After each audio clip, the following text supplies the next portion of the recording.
We've been taking a look at using SQL, SQL or Structured Query Language, and also OLE-DB connection objects for object linking and embedding databases with the CLR, the Common Language Runtime, and .NET. So it's just another example today. We're going to look at implementing SQL and OLE-DB, and I'm just going to make a new project, and we'll keep it short and simple. So we're going to make an empty 132 console project, and this will be our second SQL project.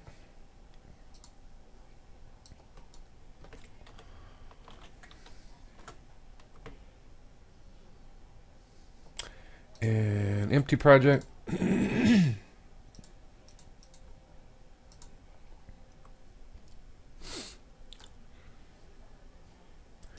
And we're just going to add a source file. And we'll call this one SQL2 CPP. First, to create an application that uses the CLR and .NET framework in Visual Studio, right-click on Project Properties and select Configuration Properties, General, Common Language Runtime Support, and then select Common Language Runtime Support / CLR. Project Properties.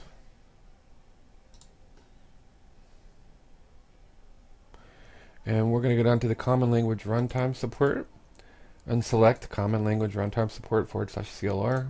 Click on OK. And again, I pre-coded this project just to save us some time. So I'm going to go and put the code in our project. And the code's on the website. If you want to use the code and just to kind of see how it works with the compiler, or you can just simply type it in from this video. If you pause it, you can see the code and everything displayed.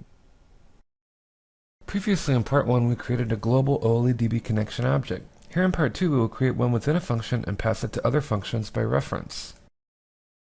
Now in this example, it shows us how to instantiate an OLE-DB connection locally within main, and then pass it via reference. All right, so pointer or managed reference objects in the Common Language Runtime or .NET. So in the last example, this was a global, right? We built it and it was a global, and therefore any function could access it because it was outside of any one particular function. But just to show you that you can also build it within local namespace, we're going to make this locally inside of main, and we'll simply pass it via reference. Okay, so let's take a look at some of the basics here first. And next, we need to include system DLL and system data DLL with the using directive. Then we need to use these namespaces: system, system data, and system data OLE-DB. First you'll notice that we're using system DLL and system data DLL, and we need to basically use both of these dynamic link libraries for the object linking and embedding database objects that we're going to be using to connect to and access a access database, a .mdb file, and to query SQL strings against it. So first two items using system DLL and system.data.dll, and then we need to basically utilize three namespaces. And this is almost like import in Java. If we've been also looking at import statements in Java, so you could kind of relate that. But in this case, system data, and system data OLE-DB for object linking and embedding database. These are some function prototypes. Okay, and let's take a look at some of them. First was pause, and then main menu. Those will be the ones we start with, and ultimately those, remember that main is, in a console application, main is the function that's called automatically, that runs automatically. There's no command line arguments or anything taken as parameters or arguments in parentheses. So, pause, if we call pause, all it does is, it says pause, press enter to continue. It calls the function readLine, which just makes the cursor blink and waits for input from the console. And all the user or the player has to do is hit the enter key, and then it beeps and it clears the screen and moves on. So it's just essentially like system pause, a little bit. To connect to and manipulate a database via OLE-DB, first create a managed instance of an OLE-DB connection with the caret. Second, specify a connection string with an absolute or relative path to the database and an appropriate driver for the type of database being connected to. Third, add try and catch blocks to handle an OLE-DB exception.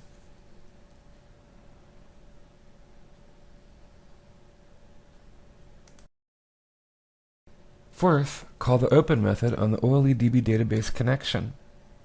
Fifth, build a SQL string to query against the database.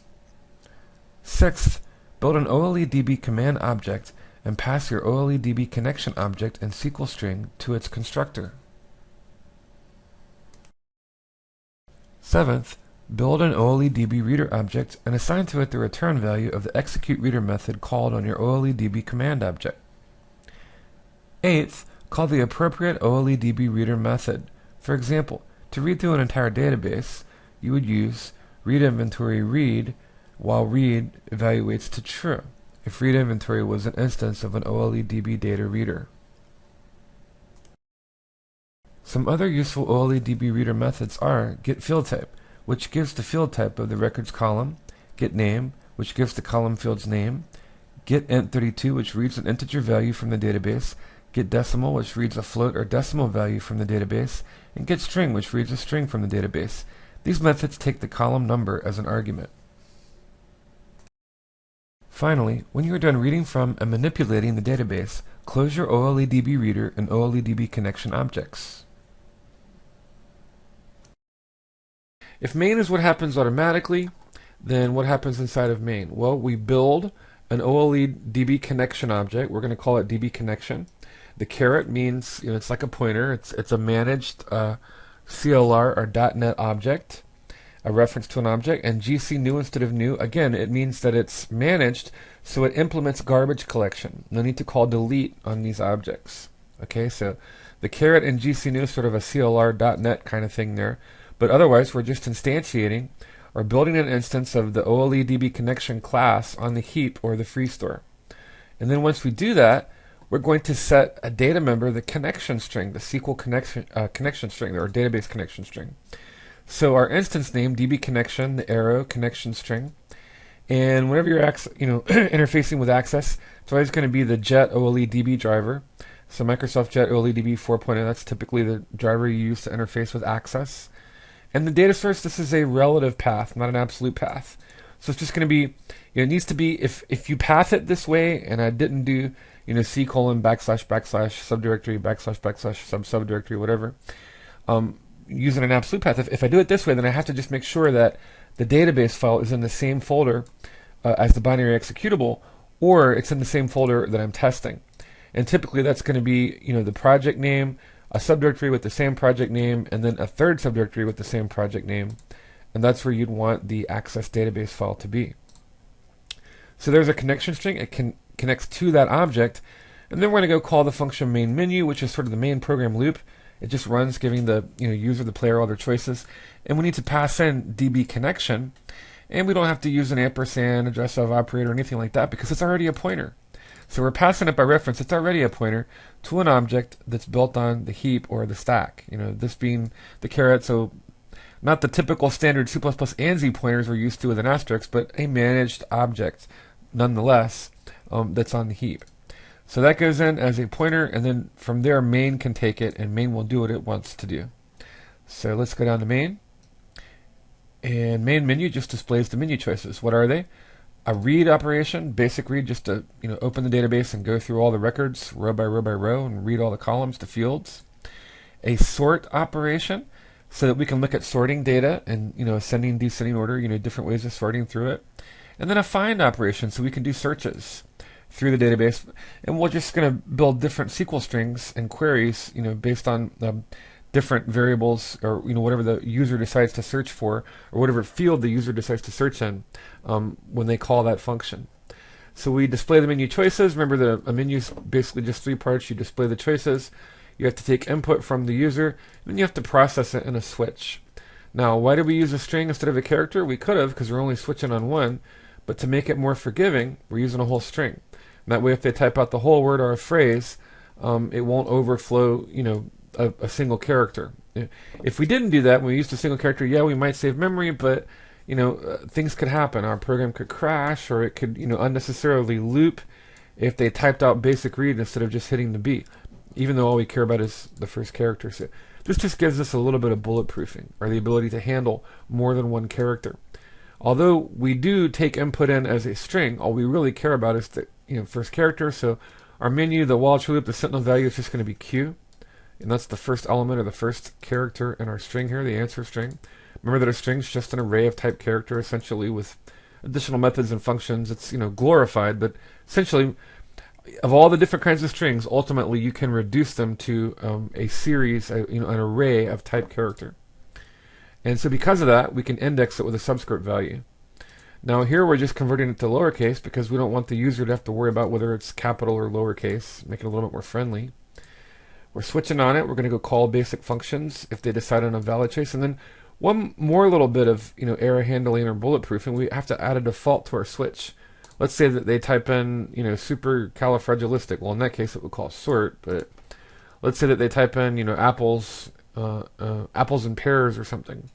In which case it's going to go run the default. We'll say invalid response, get real, whatever you want to say there. All right, so there's just our basic console main menu. Nothing funny going on there. Nothing strange. Things. That's code that we're used to, that we've used in many different projects so far. Whenever you make a menu for the console. Okay, so let's take this function by function. If they call a basic read operation, what happens? A basic OleDb read operation using a SQL string. Well, when we call basic read, we pass in our pointer or our reference to the OLE-DB connection object that we passed in from main when we called main menu. Remember that all started in main, that's where we built it. And then when we called main menu, we passed it in via reference. So it's a managed object, so essentially there's no real performance loss in passing this back and forth. So this is just another way of doing it, a way of declaring it and building it locally inside of main instead of building it globally. You could do it either way if you don't like the managed objects and passing everything by reference via pointer. But to give you another way, or to show you an alternate way of doing it, that's why we're doing it this way right now in the second example. So we do that, that's past the main menu, and then let's hypothetically say the user enters B, so they choose to do a basic read. Well, that reference, that pointer that we passed in, is then passed into the basic read function. What does a basic read function do? Well, again, it takes an OLE-DB connection object. Here's the caret, so it takes it by reference, managed object, and the connection string was already set up to connect to that Access database. And then what happens? We're going to build up a string here.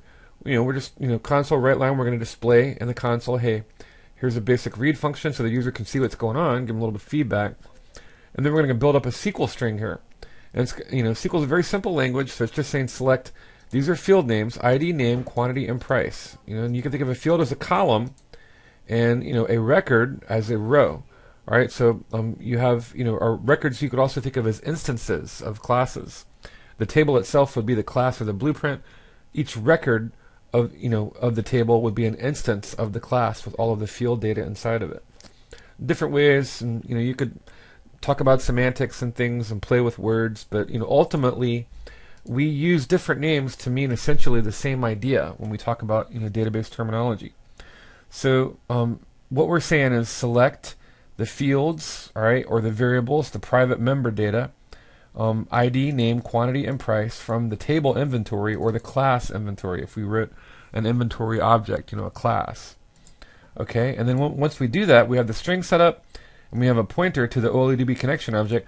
We're going to go call display database. Okay, and what does display database do? Well, here's where we're going to open the database and read information from it. Because of that, it's an I/O process, and an I/O process needs to be enclosed inside of try and catch. Okay, we're opening a database, an MDB file. We're reading data from it. We might be writing things to it. Opening, closing. So potentially things can go wrong here. Potentially our program could crash. So this is something that we always want to try and catch when it's I/O or database access. All right, so two arguments or parameters passed into display database. That's our reference to the OLE-DB connection object and our SQL string. So what happens? We use the arrow and we call the open method. So we open our OLE-DB connection, and that uses our OLE-DB connection string and connects to the Access database and opens it up. Once we do that, we're going to build an OLE-DB command object so that we can then execute a SQL query against the database that we've just opened up. And it doesn't matter what you call it, but in this example here, we've called it command_inventory to illustrate its purpose. So OLE-DB command, there's the caret command inventory. And then what are we going to do? We're going to use GC new, it's a managed object. We're going to call the constructor for OLE-DB command, and what are we going to pass in? We're going to pass in the SQL string that we want to query against it, And we're going to pass in our reference to our OLE-DB command object. Once we do that and we have our command object built, our OLE-DB command object, then we're going to instantiate an OLE-DB data reader object. So we do that, we call it read inventory, and then all we're going to do is call the function execute reader from command inventory, or OLE-DB command object, and what is returned from that method will be assigned to read inventory. Okay, so read inventory is then what we can use inside of a loop to go through and look at all of the field information on our records. Alright, so here's just an integer, just like in the previous example. We're just going to use it as, a counter. We're going to increment it. Here's our while true loop. And what's the sentinel value? How long is it going to loop for? Well, while read inventory read evaluates to be true. Okay, so until we get to the end of the database, until we get to the very last row, the very last record in the database. And then at that point it will become false, and that would be the sentinel value we would break out of the while true loop. Okay? And then here's our basic read process. So let's go through that. What happens? Well, this is just an integer. We're not even reading that from the database, but we still have to convert it to a string so that we can then display it, all right, in the console. So we're just showing a line, reading record number. We're converting that integer to a string literal so we can display it. Adding an escape sequence, for a line, a carriage return, a line feed. And now we get down to actually reading the database information. So now what are we going to do? We're going to read 4 fields, and we're going to display the field type and the name, and then we're going to display the data. Right? So this would be like the variable name. This would be the variable's data type, and this would be the actual data, the value stored in the variable for ID. Get int32 because this is an integer. All right, next thing we're going to do is we're going to display the field type and the name, and then we're going to call getString because this field is different, right? The data type of this is just an integer. It's a whole number value. But the data type of this field is string information. So we can't call getInt32, we have to call getString. Next we're going to implement quantity, or we're going to display the properties of quantity. Again, the field type, the name, and we're going to call getInt32 because unlike its predecessor, this too is just a numerical whole number value. It's not a string. And finally we get down to price. Same thing, we're going to call the methods getFieldType, getName, and getDecimal respectively. Now this will show us the field type, the data type. This will show us the name of the field or the variable, so to speak. And this will show us the value stored there. But again, we have to use getDecimal because this is not a whole number like an integer. This is a number with potentially a decimal value. Okay. Now why do we have to do it this way? Let me see if I can get all of this on the screen at once. I can't really at this resolution. I'm afraid if I go any higher you won't be able to see it. But just look at those 4 fields, ID, name, quantity, and price. I'm going to open the Access database. Now if you're doing this, remember that you do not want to open the Access database and then also try to access it via C++ and Visual Studio and run a query against it. Or you could get a lock file, and that would be an access violation. So always make sure that if you do open the if you're working with access files and things and MDB databases, that you want to close them before you compile and then try to run your project to execute a SQL query against it. I'm going to click on Enable Content, and I just want to show you how it's set up real quick. And this is the same MDB file we used in the last project, but in case this is the first video that you've looked at, this is the value. So in other words, when we call, let me come over here to Visual Studio. When we call getInt32, getString, getInt32, and down here getDecimal, respectively, look at the values. All right, whole number integer, strings, just text, ASCII text or Unicode text, whole number value quantity, and a decimal value price. Okay, so you can see why we have to implement or utilize different methods for that. Whole number, get a whole number from this field, right? This column here, and getString, get a string value from the next column. All right, these fields here. And then whole number and decimal, and again whole number, getInt32, and if I come down here, getDecimal. Okay. All right. And I can also open this in Design View, and you can look at the data types that way. If I open the Access database in Design View, you can see that auto number is still an integer, text is a string, that's just an integer, and then currency would be a decimal. All right. So that's the data type. Now I want to close this. You do not want to have that open and then try to also simultaneously access it from within Visual Studio. So make sure you close that if you're looking at values and things there. But so all of that's in the while true loop, and it's just going to keep looping and then incrementing, adding 1 to counter, and then it'll come back to the top, it'll iterate, and it'll loop again, and then it'll do the next record, okay? And that's just a basic read to just go through and display all of the records, all right? This is sort of a subscript or index value, almost like with an array. But in this case, the first field starts at 0, the second field 1, the third field 2, and the fourth field 3, okay? And that's just as we read the records until we get down to the very end of the Access database file. When we're all done, just as if we were doing sequential file access, we want to close anything that we have open, all right, to avoid or to reduce, we're going to say reduce the risk or mitigate the risk of data loss should a bunch of files and databases be open and there were a power loss. It could be much worse than if they were all safely closed and written to and backed up nicely. So read inventory, we're going to close. In this case, what was read inventory? Remember up here, it was our OleDb data reader object. We're going to close that. And then we're going to close our database object, our OLE-DB connection object that was passed in via reference. That's if everything is successful. Now, if something goes wrong, we have to catch the exception. And instead of an IO exception, like with sequential file access, ASCII Unicode file access, now we have to catch an OLE-DB exception because we're using an OLE-DB object.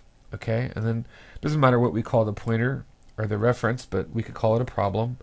And then a problem message, that would pretty much be like printing a stack trace in Java. Okay, that's all. We're just going to write that to the console. So for a basic read operation, that covers it. We call basic read, its only function is to tell the user what's happening, to build up the SQL string, which would be to select all those fields, and then it's going to turn around and call display database, and display database would then do the work of creating, instantiating, and opening the right objects, calling the methods, and then taking that SQL string and querying it against the database to render some results. So let's take a look at that first menu option. And I'm just going to run the project. We'll test it out. Once again, as in part 1, make sure your database file is in the directory specified by your OleDb connection string. Alright, now I'm just going to take our Access database file, our .mdb file, and let's go into our project folder, SQL 2, SQL 2, SQL 2, respectively, and we'll paste it. Alright, because we're using a relative connection string with our jet database driver here, OleDb driver, so that way we don't have to type in the path and we can move it around and just copy that whole directory and move it around with the binary executable in the MDB file, and don't have to worry about changing the path or recompiling things. But let's test it. We'll see if we can connect to it. So if I do a basic read operation, alright, it'll pass that SQL string in, it'll generate it, and it'll just go through and read them record by record. 1, 2, 3, 4, and 5. And there's our records with the 4 field, 4 fields or columns for each row or each record.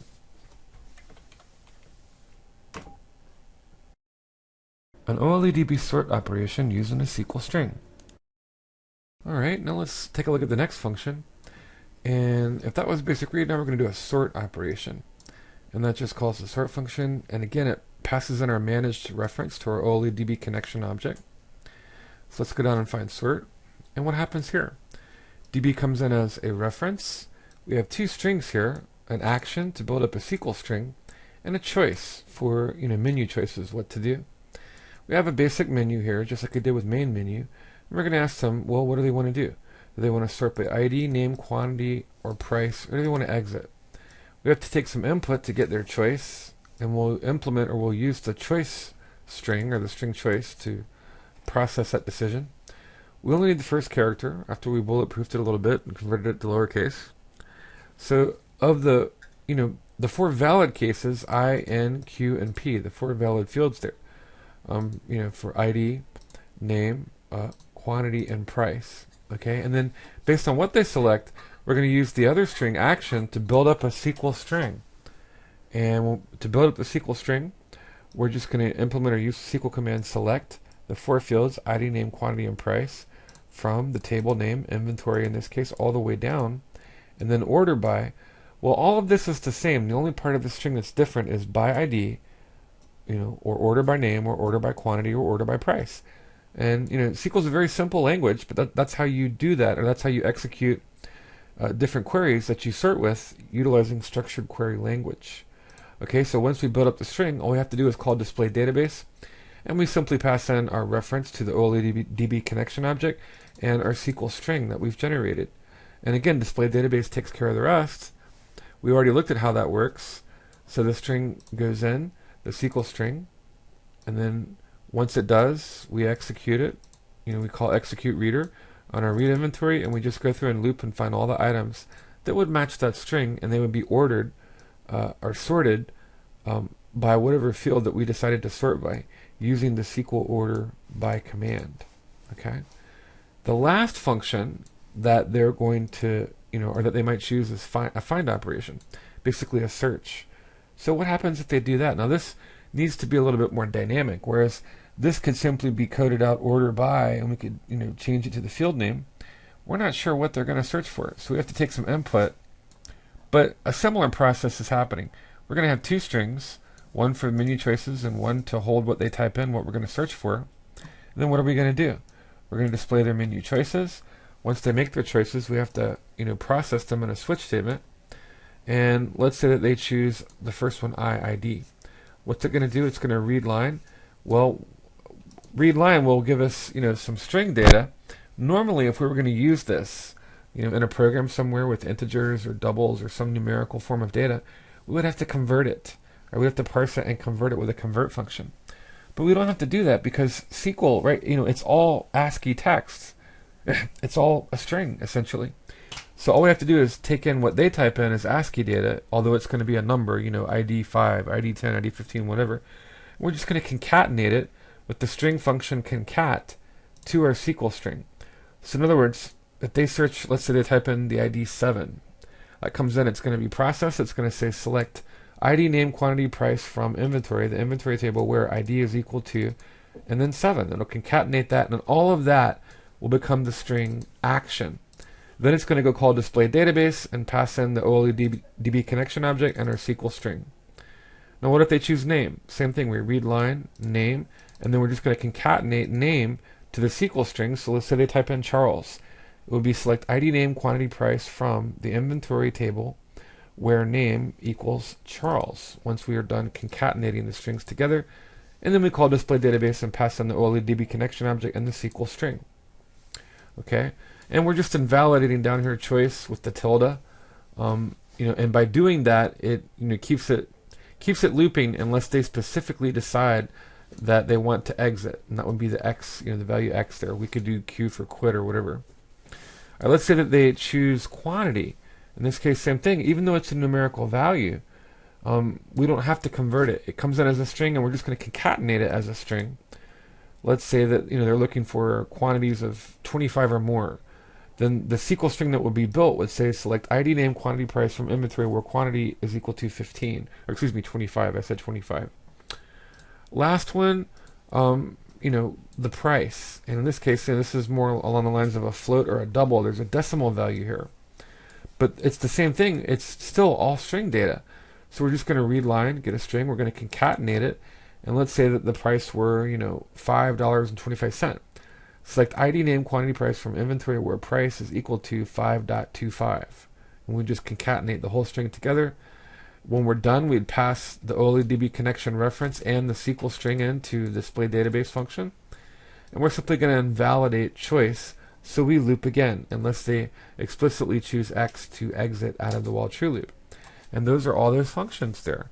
So that's how you would do that, or how you would implement SQL and build a connection to an Access database using OLE-DB connection objects. Testing 1, 2, 3.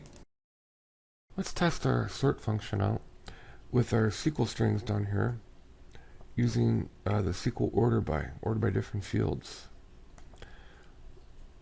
So let's go ahead and run the project.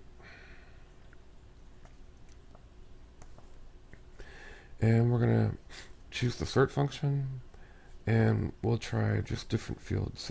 We'll do ID,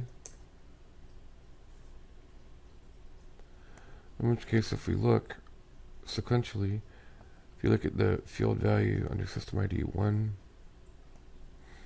2, 3, 4, and 5 respectively. Now let's do name of product. So we'll order by name. Now our SQL string's different. Notice here we're starting with ID 3, but 1 gigabyte of dumb memory, dual layer DVD, hard drive, power supply, excuse me, and quad core CPU. So it's sorted alphabetically by name. Remember ascending is the default, but we can also do descending if we want. We can do quantity, sorted by quantity. And if we did that,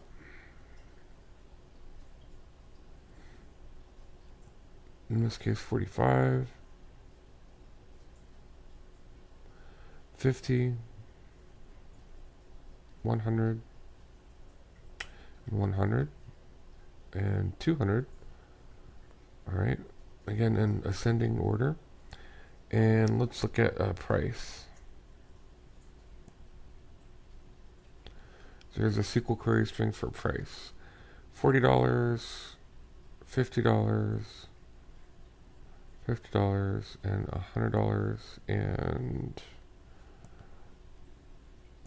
bring this over here, and $120. Alright, so you can see the sort operations are sorting on the field values utilizing order by. And we could specify descending, but we're just using the default ascending. An OLE-DB search operation using a SQL string.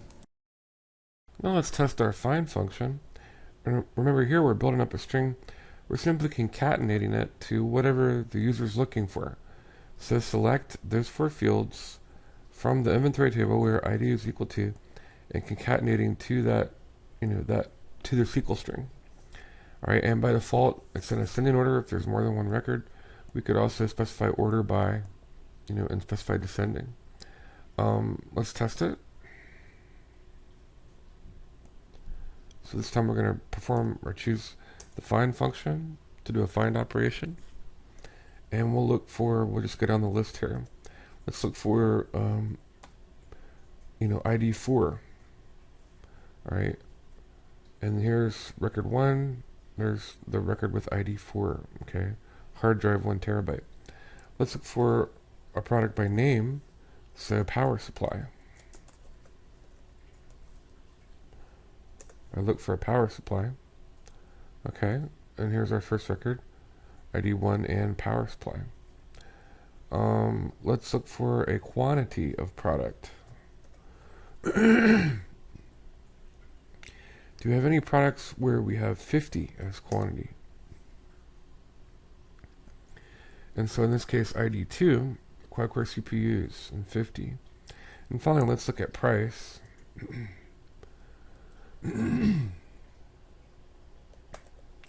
Let's see if we have anything that is 100.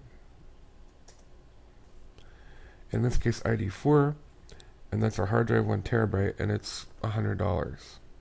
So just different types of SQL strings and SQL queries queried against the OLE-DB connection to our Access database.